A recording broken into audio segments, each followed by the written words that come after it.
तो आसला समृद्ध कृषक नीतिर एसओपी। तो यही एसओपी आपण मैंने फायदा उठेबे केमिति कौन बेनिफिट ता डिटेल्स आपण मैंने पंडा के वीडियो पाइबे। तेज चलतु कौन अपडेट अच्छे आपण मैंने जानि नियंतु। तेबे ये देखिपे चाषी ठारू एमएसपी रे केमिति धान किणवे सरकार किए पाइबे बोनस किए पड़े बाद आसला एसओपि। तो संपूर्ण डिटेल्स आपण मैंने जानिबा पई निहाती भिडियोटी आपण मैंने देखुं। जदि आपण मैंने चाषी होइचंदी तो भिडियो ऑलरेडी आपण मैंने देखिचंदी कि नहीं मुझे कहीपरिबिनी। तेबे चलतु पूरा डिटेल्स आपण मैंने बुझी पारिबे।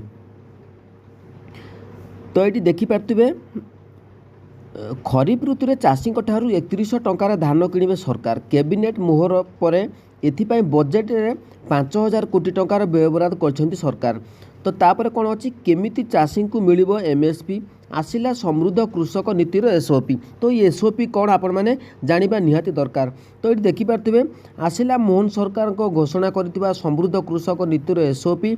मोहन सरकार क्षमता को आसिबा परे निर्वाचनी प्रतिश्रुति मुताबक चाषी को धानर एमएसपी मूल्य 3100 टंका देबाकू प्रथम कैबिनेट बैठक में मोहर मारिथिले। 800 टंकार बोनस देबाकू बजेट रे 5000 कोटी टंकार व्ययबराद मध्य कले।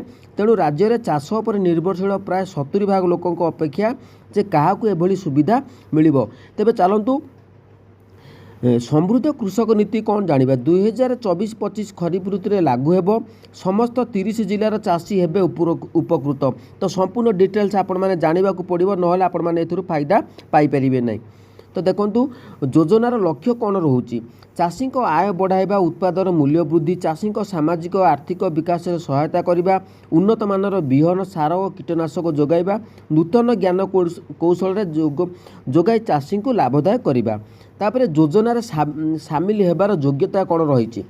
तो क्षुद्र नाम मात्र और भागी जो भाग चाषी ठारू एमएसपी धान किणवे सरकार। एथिपाई फूड ओडिशा पोर्टाल रे पंजीकरण करने को आपण मानकू पड़िबो।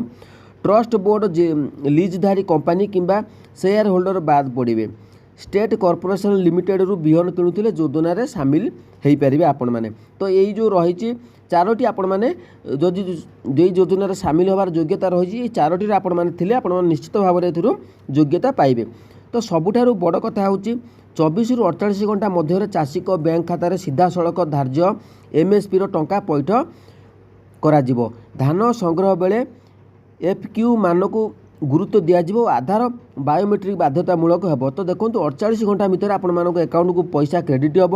आगुरी जमी अधिक समय लगुला। तो एसओपी रे सरकार प्रदान करने 800 टंकार बोनस संपर्कित एक उदाहरण देइछन्ति। जदि जड़े जदि 200 क्विंटाल धान बिक्री करती ताहले तांकु 1,60,000 टंकार बोनस आकार में तेबे मोहन सरकार। तो एकर पिछा 20 क्विंटाल धान संग्रह करने को धार्य करा 200 क्विंटाल हरण 20 क्विंटाल गुणन 16,000 यहीपरी मोट 1,60,000 टंका पाइबे चाषी।